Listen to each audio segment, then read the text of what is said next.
padre era un hombre que venía de una familia muy pobre de inmigrantes y que un día, siendo muy chico, empezó a trabajar muy chico, decidió venir a Buenos Aires, con lo que eso implicaba. Así que llegó aquí, empezó a trabajar y bueno, y luego el paso de la vida hizo que se convirtiera en el secretario general de la CGT. No sé si fue bueno o fue malo, por lo menos para nosotros. Y bueno, trabajó desde que asumió su cargo en la CGT, trabajó para el regreso del general Perón, junto a muchísimos otros compañeros. Logró que el general Perón regresara a la Argentina y bueno, pocos días después que el general Perón ganara las elecciones, con el 62% de los votos, fue asesinado. Para mí fue una de las personalidades sindicales más importantes que hubo en la Argentina. No solamente por el trato personal que tuve, sino por toda su trayectoria política.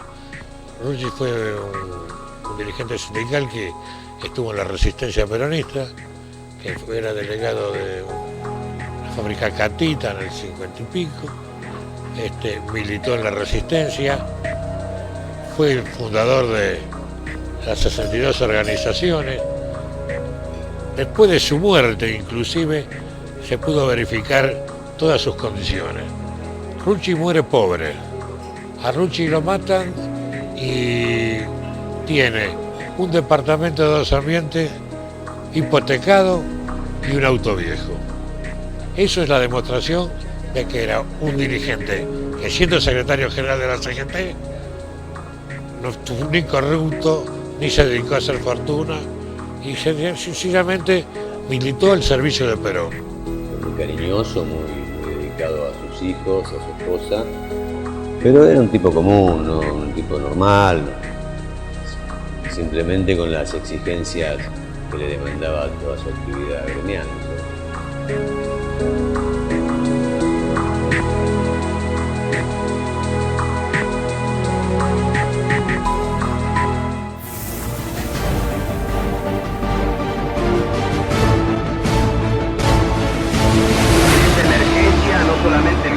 Perón ha señalado la necesidad de la unificación del movimiento obrero en torno de la Central Obrera, cuya Secretaría General la ejerzo, sino que incluso esos compañeros de Córdoba han sido portadores de una carta manuscrita.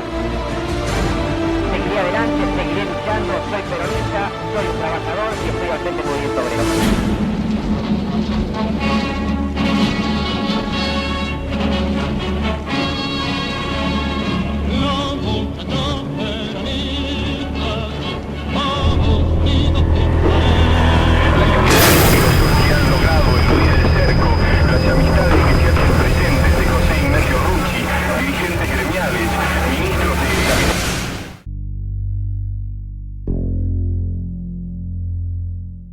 Tuvo un origen popular, un origen simpático para el peronismo. Y que se encuentra en el centro de un escenario político muy convulsionado y vertiginoso. Y ellos van tratando de adaptarse a esa situación que los tiene como protagonistas, pero que no eran las personas más preparadas para hacerlo, digamos. Es un liderazgo que comienza nacionalista y católico. Creados por la Iglesia, un sector de la Iglesia, y creados por el ejército. Y se ve claro en los comunicados después del secuestro del general Aramburu, y termina, en el caso de Firmenich, muy claro, en un marxismo ortodoxo y muy apurado. Lo que le interesaba era el poder, porque uno puede cambiar de ser militarista y cristiano, católico, y terminar concretamente marxista. Hay una dicotomía muy jodida y hay alguien de los actores que en realidad no estaba diciendo la verdad de lo que quería políticamente. Su afán era el poder y quisieron utilizar a Perón. Fue una alternativa que arrastraron a la juventud, la engañaron Después de la ruptura de Perón con los montoneros en la plaza, desaparecieron los montoneros como organización masiva. Siguieron siendo un grupo de élite terrorista, terminaron de ser esa alternativa que en algún momento era popular. Comenzaron siendo una cosa, pero después se entusiasmaron y creyeron que la mejor manera de entender lo que pasaba era con una fraseología marxista que lo lleva a cometer grandes errores. Por ejemplo, la contraofensiva del 79 nace ya en el fines del 73, cuando ellos dicen: nosotros no tenemos capacidad, va a haber otro golpe militar, los militares no se van a quedar quietos, nosotros no le vamos a poder ganar, pero vamos a poder, tenemos con qué hacer una resistencia gloriosa y después una contraofensiva victoriosa. Y ellos se enamoran de esa teoría, a veces pasa con los grupos políticos que se enamoran de los relatos, y fuerzan la realidad, y quieren hacer eso, y no se dan cuenta que ese relato no les sirve. Entonces, es una gran tragedia, ¿no? Perón les había reservado un lugar como grupos guerrilleros, pero ellos crecen tanto que no se quedan conformes con ese lugar. Fuerzan otro. Para Perón eran formaciones especiales que tenían que terminar cuando el peronismo volviera al poder. Y ellos no, ellos creían que en realidad tenían que seguir porque lo más importante era la liberación nacional, el socialismo nacional, la revolución socialista. Y resulta que se equivocaron. Expresan mucho de las desmesuras nuestras, argentinas. Es una fuerza muy argentina, ¿no? Como el peronismo. Creo que Un error en la Argentina. tiene todo lo nuestro, ¿no? Nacionalistas, católicas, después marxistas, todo ese menjunje, esas ansias de hacer las cosas de una vez y para siempre, de tomar atajo de la historia, de hacer una revolución, y ese desprecio por la realidad, ¿no? Creo que podrían haber sido mucho mejor de lo que terminaron siendo. Deberían hacer una gran autocrítica, serían muy positivos. Terminó siendo una cosa muy mala para la Argentina. Al principio creo que emprendieron una acción como jóvenes, después creo que su concepción ideológica, sobre todo la cúpula, rayana a lo gorila, muy rayana a lo gorila, fue desvirtuando su accionar. Creo que su mayor equivocación fue no saber nada de política. Terminaron de destruir al general Perón, creyendo ellos que podían enseñarle a Perón lo que era ser peronismo. Los montoneros fue un paso de la historia, mejor olvidarlo que recordarlo, ni siquiera vale la pena analizarlo. El movimiento obrero argentino no está dispuesto a ser simple testigo de los acontecimientos y va a pasar a ser el gran protagonista de todos aquellos acontecimientos que estén plasmados en los sentimientos del pueblo. Estaba muy poco con nosotros en realidad, porque él prácticamente vivía en la CGT, él se había armado un departamentito que hoy sigue existiendo en el 6º piso y venía muy poco a casa, entonces nosotros íbamos mucho a visitarlo a la CGT, pero como papá, que seguramente sentía que estaba poco tiempo, ese poco tiempo era absolutamente permisivo y discutía con mi madre porque nos daba todos los gustos cuando venía, obviamente, lo que hace uno con sus hijos cuando está poco. Como persona era permanente la posición de él, y te digo que en eso se ocupaba de que yo esté seguro, de que no esté arrastrado por ningún atentado, era cuidadoso de sus amigos. Y era un tipo muy, muy cariñoso y muy afectivo, muy y cuando digo afectivo digo muy de tocar, de abrazar, de besar y de decir te quiero, que en esa época los padres no decían tanto te quiero. Yo esto me di cuenta con el paso de los años, ¿no? Él lo decía y mostraba su admiración. Era un tipo muy sensible, mi padre. Yo lo veía llorar mirando una película. La primera vez que me vio en televisión, me acuerdo, yo era actriz en ese momento. La primera vez que me vio en televisión, caían las lágrimas. O sea, era un hombre muy fuerte, pero también con mucha sensibilidad. Y en lo político, yo tengo un hecho que lo pinta cabalmente como era del Perón. Y ya el peronismo, ya Perón había vuelto, el peronismo ya lo había elegido al general como candidato a presidente, faltaba elegir al vicepresidente, y el diario La Opinión, que el director era Timerman, saca primera página grande, dice, Rucci apoya a López Rega o Isabelita para vicepresidente y la juventud a Cámpora. Y sacan un artículo explicando.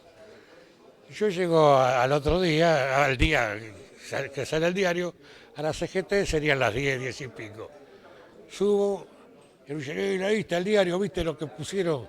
Que yo apoyo a López Rega y a estos son siempre armando quilombo. Le digo, vamos a hacer la desmentida y la llevas al diario.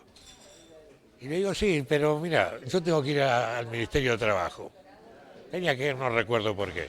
Antes del mediodía estoy acá y lo hacemos. Digo, total, lo llevo al mediodía, tiene que salir recién mañana, tenemos recontratiempo. Y dije, bueno, anda, medio enojado. Traté de venir rápido, habré tardado 2 horas. Y cuando yo digo, me dijo, José, bueno, lo hacemos. Ya lo hice, lo redacté, lo filmé y lo mandé al diario. Un leal a Perón. Y eso es algo muy importante en el peronismo y en el sindicalismo. Es un tipo de sindicalista del cual es la máxima expresión. De una gran lealtad a Perón, y eso no es poca cosa porque pertenecía a un gremio, los metalúrgicos, que en ese momento eran los más modernos, que tenían una organización muy fuerte y muchos intereses propios que defender, pero él es también una cierta subordinación de los sindicatos a un proyecto político que es el que expresaba Perón. Cuando Rucci asume la conducción de la CGT, no era un dirigente conocido. Era conocido en lo metalúrgico, pero había estado en los 62, pero no era uno de primera figura. A partir de que fue tomando posiciones peronistas, poner la CGT al servicio del general, proponerse luchar por la vuelta de Perón, fue acumulando consenso y poder. Y había dirigentes que no estaban de acuerdo con ese proceso, que estaban, como todo, en algún otro tipo de posición, pero se la tenían que bancar. Y ahí fue creciendo la figura de Rucci y se convirtió en un dirigente del movimiento obrero en su totalidad. Como política que soy, fue bueno, ¿no? Fue bueno que haya sido secretario general de la CGT. Como hija, fue malo. Rucci representa la otra parte del sindicalismo, la parte que pensaba que el sindicalismo se debía realizar dentro de un proyecto político. Y eso es lo que le expresa. Él priorizó la conducción del general Perón a su cargo de dirigente sindical. Te voy a contar una anécdota. En un momento hubo una reunión con algunos estudiantes en la CGT y Rucci empieza así. Miren, muchachos, les aclaro lo siguiente como mi acción política. Si Perón me dice que vaya a la izquierda, voy a la izquierda. Si me dice que vaya a la derecha, voy a la derecha. Si me dice que vaya para arriba, voy para arriba. Así que si tienen algo que criticar, ya saben a quién criticar. Yo respondo a Perón. Y esa fue su conducta, ¿no? No todos los sindicalistas de su época y especialmente de su gremio estaban de acuerdo. Pero eso es bastante comprensible porque Perón había estado en el exilio 18 años. Mucha gente pensaba que no iba a volver. Y en esos 18 años los sindicatos tuvieron que seguir defendiendo a sus afiliados y negociar y presionar y luchar contra los poderes de su época, empresarios, militares, gobiernos, políticos. Desarrollaron toda una dinámica y una organización muy fuerte. Muchos pensaron que no iba a volver más Perón, entonces que tenían que ser autónomos de alguna manera del peronismo. Yo creo, en principio, que hubiese utilizado todas las herramientas para intentar, primero, evitar el golpe. Segundo, hubiese habido un pacto importante entre la CGT y Perón para llevar adelante las políticas necesarias de ese momento, que eran de pacificación, sobre todo de pacificación. Veníamos de un tiempo de muchísima violencia y había que pacificar el país. Y Perón lo da a entender y lo muestra en su abrazo con Balbín. Creo que ese iba a ser un papel fundamental y de contención al movimiento obrero, entendiendo que se necesitaba un tiempo prudencial después de tantos años de desequilibrio político, social, económico del país para recomponer la nación. Él firma el pacto social con los empresarios y el Estado el 8 de junio del 73 y él le comenta a los que firman con él, lo contaba Cafiero, lo cuenta Leiva, Carlos Leiva, acá he firmado mi sentencia de muerte, porque él sabía que se estaba enfrentando también a quienes pensaban que el sindicalismo debía pedir mucho más de lo que recibía, por un lado, y a los otros que, como Montoneros, pensaban que no había ningún lugar para la conciliación de clases, sino para la lucha de clases. Y el pacto social fue eso también, fue un principio de eso, mal entendido por algunos, creyéndose que el pacto social era arreglar con los grupos económicos. No, eso fue un orden del general Perón. Y mi viejo sabía que le iba a costar mucho la firma de ese pacto social.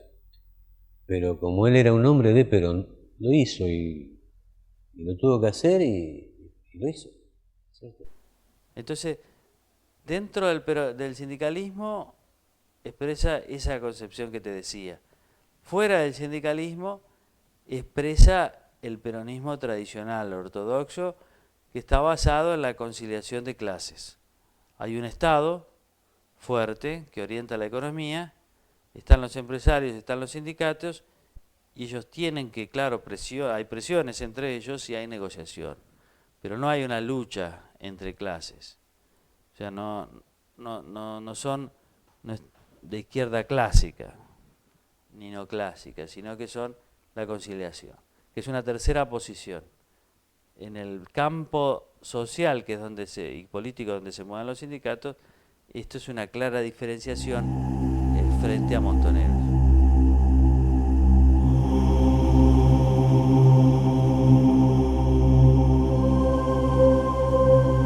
Fue creciendo la figura de Rucci y se convirtió en un dirigente del movimiento obrero en su totalidad, salvo sectores de izquierda como fue Tosco, que estando preso Tosco, la CGT luchó por la libertad de él, la CGT de Rucci, por su libertad y por dos. Hay un famoso debate que se dio por televisión en un programa que se llamaba Las Dos Campanas, Tosco de un lado y Rucci no. Tosco tenía una formación intelectual bastante desarrollada dentro de la izquierda, ¿no?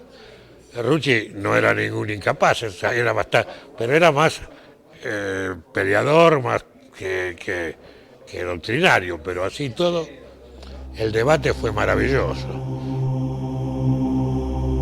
Perón, todo indica, no confiaba mucho en otros dirigentes sindicales. Otros dirigentes sindicales que tenían una cierta autonomía respecto de Perón. producto de lo que te había explicado, como lo entiendo yo, de la historia de los 18 años, de la vigencia de las organizaciones sindicales, de los intereses que segregan las propias organizaciones sindicales. Este era el más leal y además provenía del gremio más moderno, que eran los metalúrgicos.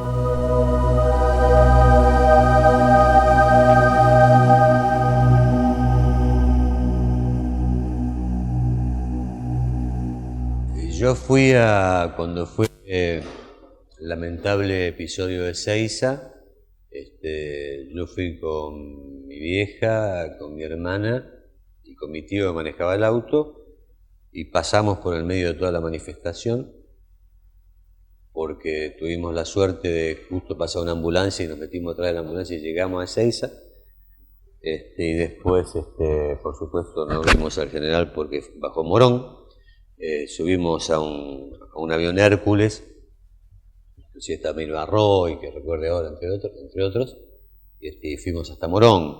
En ese retorno estuve. Después mi viejo se enojó mucho, con razón, con mi vieja, porque nos llevó hasta ahí sin él saber, ¿no es cierto? Sí, y sí, porque fue muy peligroso. Fue muy peligroso. Fue una maldición de mi madre, digo yo, porque mi madre quería ir a recibir al general Perón y mi papá no quería, porque decía que no era el momento, que después nos iba a llevar a Gaspar Campos a verlo y demás. Y entonces recuerdo la noche anterior que mi mamá le dice, ojalá que te llueva, de bronca. Y finalmente llovió. Bueno, la anécdota yo hace poco me enteré porque un día Mónica López me dice, vos sabés que mi papá manejaba el auto, era chofer del auto que fue a buscar al general, y le digo, no sabía. Me dice, sí, y ese paraguas era de mi papá. Dice, mi papá cuando vio que llovía, entregó el paraguas, y que finalmente termina en las manos de Rucci, y era de él, así que lo pudimos recuperar además de ese paraguas, y hoy está en la Fundación Rucci. Vino incluso la gente de la fábrica a verlo para ver si efectivamente era, y dijo que sí, que efectivamente era el paraguas que fabricaban en esa época, así que un poco destruido, pero ahí está el paraguas. Yo creo que esa foto es ese momento de una manera brillante. Vos ves la cara de mi padre y es una sonrisa así adolescente impresionante, y el paraguas tiene una cosa de cobijar, ¿no? Por lo menos para mí, que un paraguas como que te está cuidando, y me parece que en definitiva esa era la relación que había entre ellos, ¿no? La alegría del hijo que logra que su padre vuelva, y la imagen del paraguas de yo te voy a cuidar, yo te estoy cuidando, ¿no?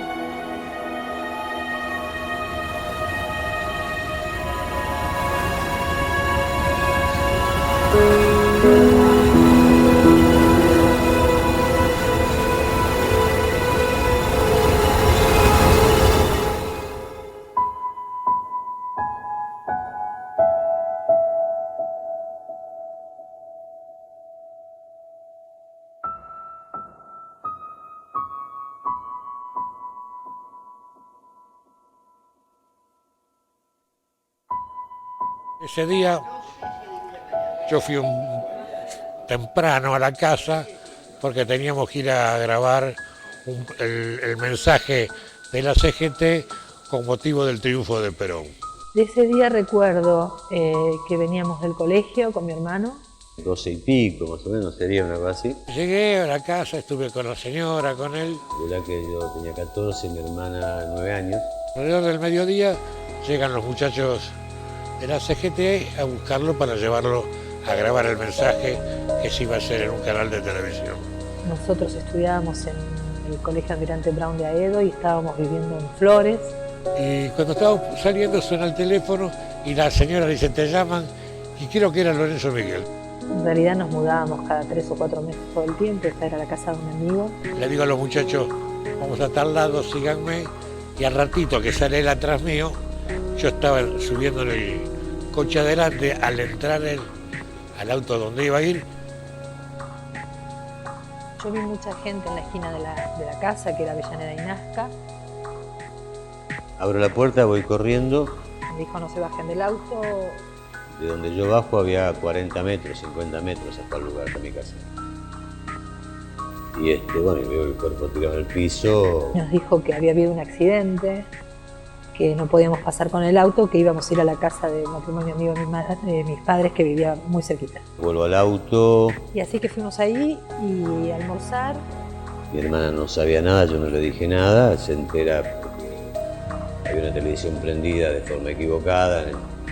Había un televisor que estaba en la cocina siempre, y que ese día no estaba en la cocina, lo había llevado al living. Y yo empecé a sospechar algo y me fui al baño, que estaba en un hall de distribución, y abrí la puerta del living, y justo cuando abro la puerta del living veo una placa que dice asesinaron a Richie. Y lo veo por televisión. Me puse a llorar, luego me llevaron a mi casa. Hay un bache ahí que no recuerdo. Lo último que recuerdo es entrando a mi casa y viendo a mi madre en la cama, rodeada de sus amigos. Eso.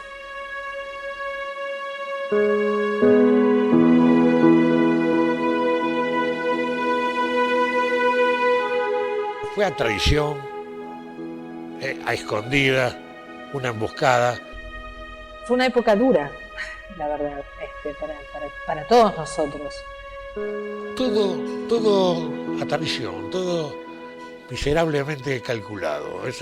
No dieron la cara, nunca se enfrentaron.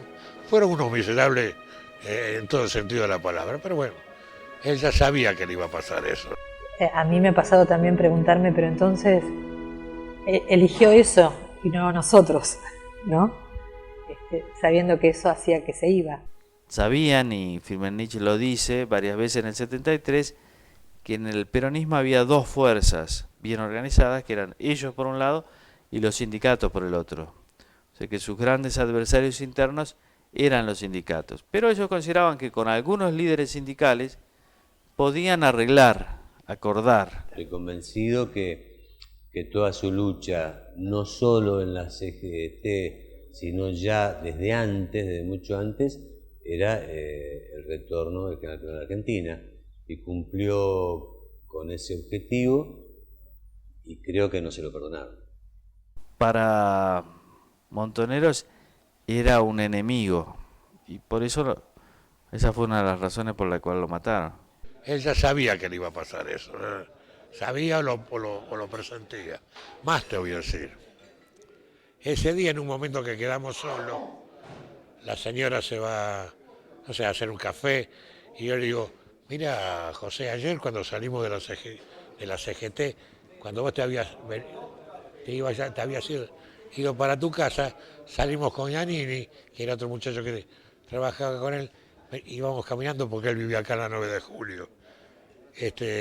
Y pasó un auto y tiró 2 tiros, supongo que al aire, pero así que está bien que los muchachos nos acompañen, que sirven para la defensa y todo, pero la custodia en sí, el lugar de seguridad, donde la tenés que hacer con profesionales, vamos a dársela a la policía. Y él le dijo, eso vamos a hacerlo después que Perón sea presidente. Nada fue valiente, todo miserable y de cobarde. El departamento era de un primer piso y le tiraron, digamos, del primer piso y de la planta baja. Hicieron un fuego cruzado. Pero parecía que hubieran tirado de enfrente. Yo después, cuando hicieron los detalles y todo el atentado, pregunté por qué pareció que habían tirado. Entonces me explicó, hay un policía que como habían tirado, rebota el sonido. Entonces la impresión era que había venido a la vereda de enfrente. Entonces, bueno, se ocupó la vereda de enfrente y los asesinos salieron por atrás de la misma casa. Fue bien estudiado el atentado, ¿no? En realidad, nunca me contaron la historia. En realidad, el hecho sucedió Yo tenía 9 años y no entendía nada. Esta es la realidad. No entendía cómo esto podía suceder.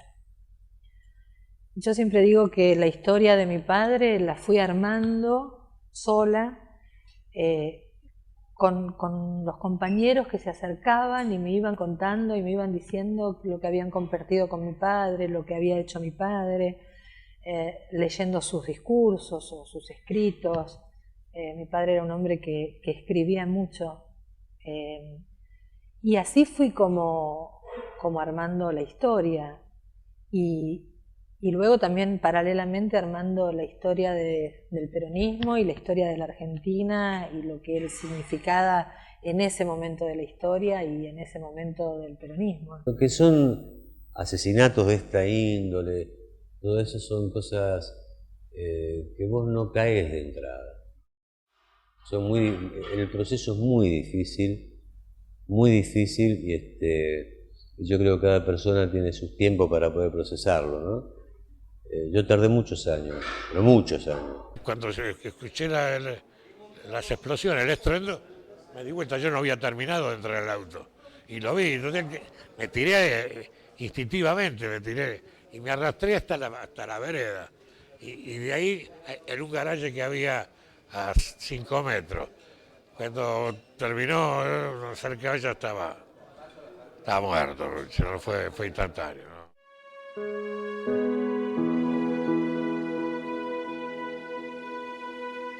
Domingo Perón es el líder de la Argentina y el líder de Latinoamérica, después de 40 años muerto, teniendo vigencia cada vez más. El que no es peronista tiene una pata peronista, un brazo peronista, una oreja peronista, si no, no son nada. Tiene que tener algo de peronista.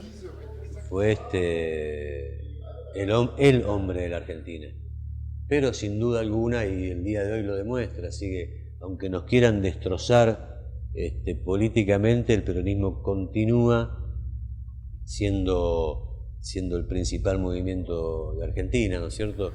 Ojalá viviera.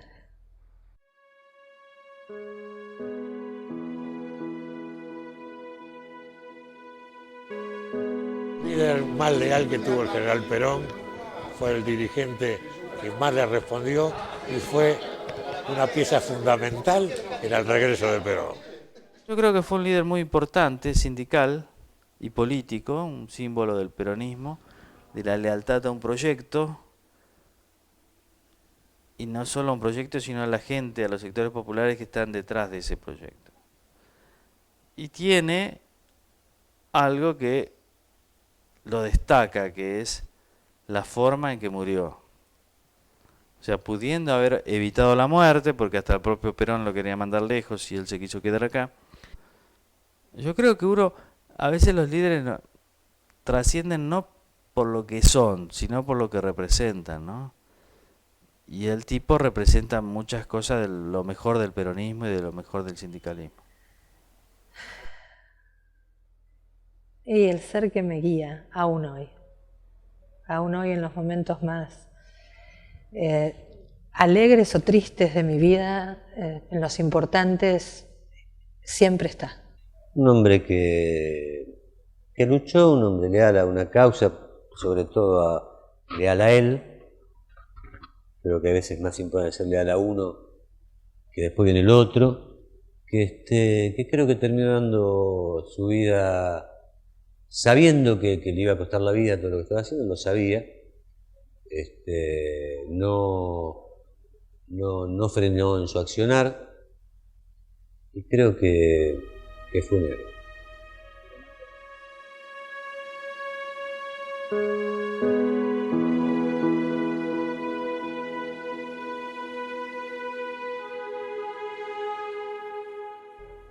Los que asesinaron a Rucci lo asesinaron diciéndose peronistas, asesinaron al hombre que trajo al general Perón a la Argentina. Perón venía a desarrollar el país, a volver a la justicia social, a lograr mayores conquistas para los trabajadores y tenía que estar pacificando. Y murió, y la prueba está que murió enseguida. Lo que venía a hacer Perón no lo pudo hacer después de la muerte de Rucci. Me parece que era un luchador que estaba convencido de que Perón y el peronismo expresaban el mejor proyecto para la Argentina. No, el recuerdo, más que nada quedan enseñanzas. Enseñanzas de quienes nos seguimos dedicando a la cuestión política, ciertos parámetros que uno le ha quedado grabado y no debe correrse de ese lugar. Hay dos fundamentales. Uno es que la lucha es por un ideal y no por una conveniencia personal. Eso para mí es fundamental. Y el tema de la lealtad a los principios de uno. Fue muy duro el proceso que hubo que hacer para poder perdonar también y seguir viviendo, ¿no? Y tratar de sacar lo positivo de esto que nos sucedió para poder educar a nuestros hijos desde el amor y no desde el resentimiento, ¿no? Yo no podría entender que a casi 41 años exista un odio. Creo que es tiempo suficiente como para que hayan meditado cada uno sus errores y sus aciertos. Su gloria es la vida que vivió. Yo ya perdoné. No me olvido, pero yo no podría vivir no podría vivir con el odio. Me enfermaría, me haría muy mal. No concibo otra manera de transitar la vida, sino... No, yo ya perdoné. Yo perdoné, yo no quiero revancha, no quiero venganza, no quiero nada que produzca un daño a terceros.